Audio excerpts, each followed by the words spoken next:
اهلا بيكم في فيديو جديد. معاكم بيتر. مؤخرا لو اشتريت راوتر هتلاقي مكتوب عليه واي فاي 5 او واي فاي 7 او واي فاي 6 اي، وكتير بنسال نفسنا ايه معنى اجيال الواي فاي دي. حتى كمان بتلاقي عليه ارقام زي اي سي 1200 او اي اكس 1800 او حتى بي اي 6500. طب معناها ايه الارقام دي؟ وهل لو اشتريت راوتر الرقم اللي عليه اكبر هحس بفرق؟ النهارده هناخد رحله لاكتر من 25 سنه من سنه 1997 لحد دلوقتي على مدار اجيال الواي فاي كلها وازاي الواي فاي اتطور. بدايه الحكايه في سنه 1997 ومنظمه الاي تريبل اي اطلقت اول معيار وهو 802.11، وكانت السرعه فيه بتوصل 2 ميجا بس، وكان بيشتغل على فريكونسي 2.4 جيجا هرتز. رغم ان سرعه 2 ميجا بان اللي هي محدوده، يعتبر تقريبا صوره ممكن تبعتها على الواتساب تاخد حوالي 5 دقائق على السرعه دي، ولكن كان ساعتها ده انجاز هندسي كبير لان لاول مره يقدروا ينقلوا نت وايرلس من غير كابل. المشكله كانت في ايه؟ السرعه محدوده جدا، الكفرج ضعيفه جدا، ما كانش بيغطي مساحات واسعه، ولكن ده الجيل اللي اتبنى عليه كل الاجيال اللي جايه بعد كده. ونيجي لسنه 1999 وهنا يظهر تاني جيل من اجيال الواي فاي وهو ال 802.11 بي، والجيل ده برده كان شغال على 2.4 جيجا هرتز، ولكن قدر يوصل بالسرعه لحد 11 ميجا بت في الثانيه.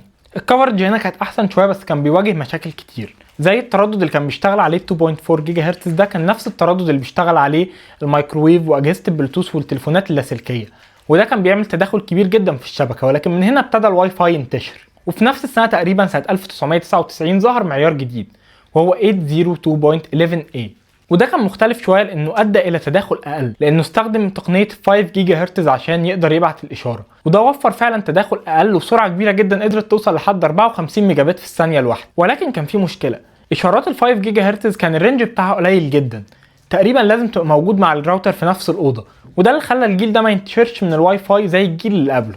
بعدها ب4 سنين وفي سنه 2003 بالظبط ظهر جيل 802.11g، والجيل ده كان مميز جدا لانه قدر يجمع احسن حاجه في الجيلين اللي قبله، قدر يوصل بسرعات 54 ميجا بت زي 802.a، وفي نفس الوقت قدر ياخد التردد 2.4 جيجا هرتز من 802.11p، وده كان من انجح المعايير وقتها انه قدر يخلي السرعه 54 ميجا بت وفي نفس الوقت تنتشر لرينج اكبر عشان بيستخدم 2.4 جيجا هرتز، وده كان البدايه الفعليه لانتشار الواي فاي في البيوت، ومن هنا ابتدى الواي فاي ينتشر في الرواتر الموجوده في كل بيت. بعدها ب6 سنين وتحديدا سنه 2009 ظهر جيل 802.11n، والجيل ده كان مميز لان اول جيل رسميا ياخد التسميه الحديثه، وده كان جيل واي فاي 4. الجيل ده كان مميز لانه شغال دول باند 2.4 جيجا هرتز وفي نفس الوقت 5 جيجا هرتز، وكان نظريا يقدر ينقل سرعات لحد 600 ميجا بت. كمان مع واي فاي 4 الشانل ويدث زاد، بدل ما كان 20 ميجا هرتز بقى 40 ميجا هرتز، وده بقى يقدر ينقل سرعات اكبر على الواي فاي. وظهرت تقنيه جديده وهي الميمو او مالتيبل انبوت مالتيبل اوتبوت.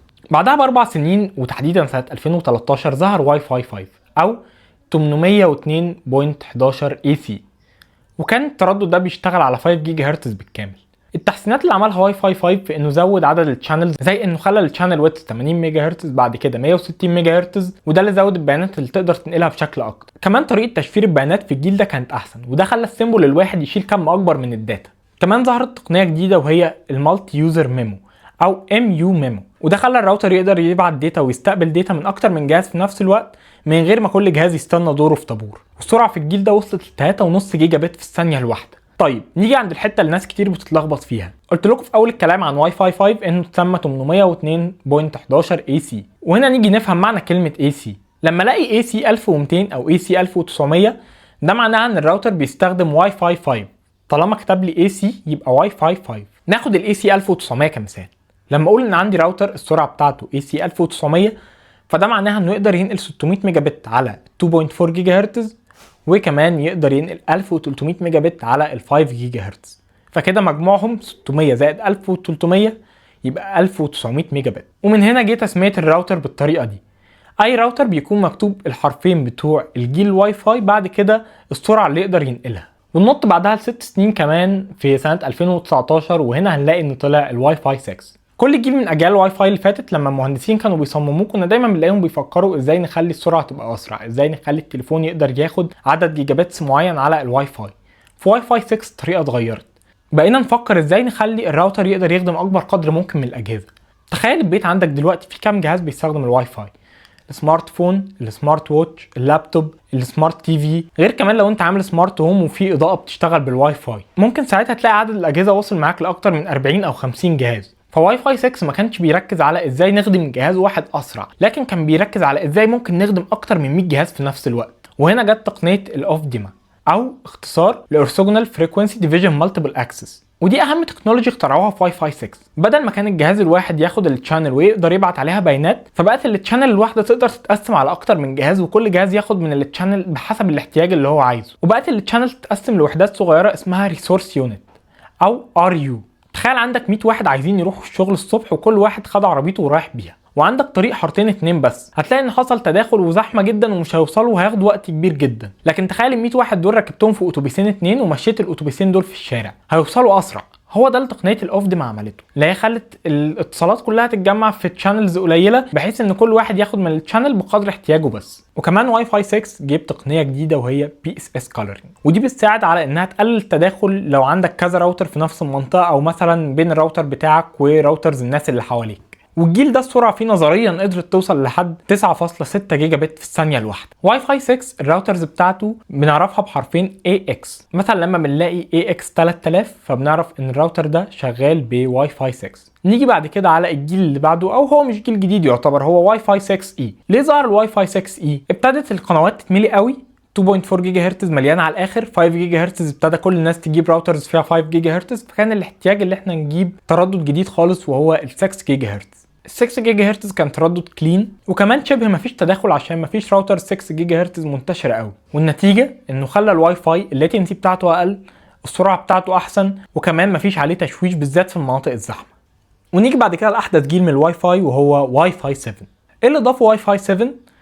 اول حاجه ضافها هي المالتيبل لينك اوبريشن. في الاول كان الموبايل بتاعك عشان يتوصل بالراوتر كان بيحتاج يختار يتوصل على 2.4 جيجا هرتز او 5 جيجا هرتز او 6 جيجا هرتز. بمعنى لو انت عندك راوتر دول باند 2.4 جيجا هرتز و5 جيجا هرتز، نفس الراوتر الموجود في معظم بيوتنا اللي بتديهولك شركه الانترنت، فالراوتر ده لما تيجي تقرب منه هتلاقي موبايلك لاقط على ال 5 جيجا هرتز، ولو انت مثلا بعيد عنه بمسافه معينه هتلاقي ان الراوتر لاقط عندك ب 2.4 جيجا هرتز. لكن المالتيبل لينك اوبريشن خلى الموضوع احسن من كده بكتير. الجهاز ما بقاش مضطر انه يختار، بقى الجهاز يقدر يوصل على 2.4 و5 جيجا هرتز و6 جيجا هرتز في نفس الوقت عادي، من غير ما يختار فريكونسي واحده يشتغل عليها. الشانل ويدث هنا كمان بقت 320 ميجا هرتز مش 160 ميجا هرتز، الدبل تقريبا. كمان عملوا تقنيه جديده وهي المالتيبل ار يو، ودي تطوير شويه للاوف ديما اللي اتكلمنا عليها في واي فاي 6.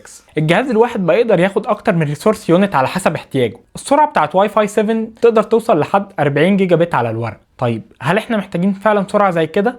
الاجابه ايوه. ابلكيشنز الفي ار او الاي اي ابلكيشنز، او حتى الستريمنج على دقه عاليه زي ال 8K، او الكلاود جيمنج زي ان مثلا يبقى لعبه شغاله على سيرفر معين وانا بلعبها من موبايلي من غير ما تستخدم من ريسورس الموبايل، او حتى نقل البيانات الكبيره لو انا عندي شركه فيها كذا موظف وبنستخدم الشبكه عشان ننقل البيانات ما بيننا كلوكال. يعني الحرفين اللي بيعبروا عن الواي فاي 7 هم البي اي.